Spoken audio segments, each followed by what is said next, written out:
वर्तमान अंगनवाड़ी कर्मी मानक पई आसिला सबुठु बड़ खबर।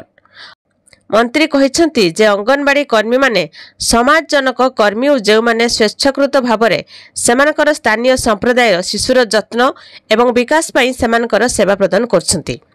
तेणु वर्तमान पोषण योजना रे नियोजित अंगनवाड़ी कर्मी एवं सहायक दरमा वृद्धि करने प्रस्ताव पर सरकार विचार करछंती।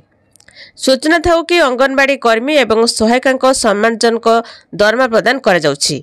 यह शेष थर पर 1 अक्टोबर 2018 रे संशोधित होइथिला। एहाकु 6 वर्षरु अधिक समय बीतीथिले भी केंद्र सरकार एमानक दरमा वृद्धि करबा कथा विचार को नै नाहंती।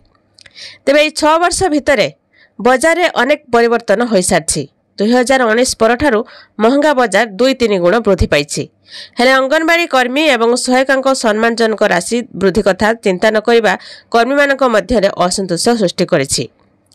वर्तमान नियमित अंगनवाड़ी केन्द्र रे काम करुथिबा अंगनवाड़ी कर्मी माने प्रति मासरे 4500 टंका पाउथबा बेले मिनी सेंटर रे काम करुथिबा कर्मी माने 3500 टंका पाउछंती।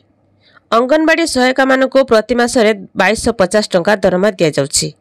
यह सहित अंगनवाड़ी कर्मी मानकु कार्यदक्षता आधारित 500 टंका एवं अंगनवाड़ी सहायक मानकु 250 टंका प्रोत्साहन राशि प्रदान करा जाउछि।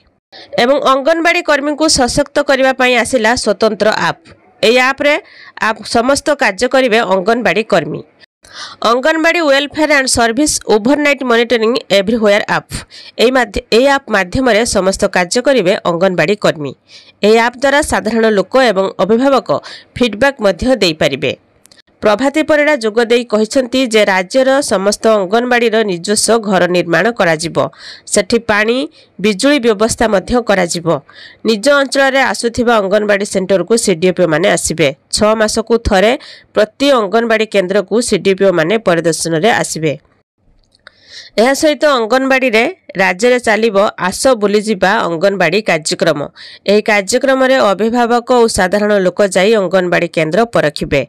खाद्य परिवेश और स्वच्छतार नहीं फीडबैक देबे। ए ऐप जरिया रे अंगनवाड़ी रे थिबा फॉर्म जरिया रे सेमाने फीडबैक देबे। सेमानकर मतामत को नहीं अंगनवाड़ी भित्तिभूमि आहुरी सुदृढ़ कराजिबो बोली प्रभाती परिड़ा कहिसंती।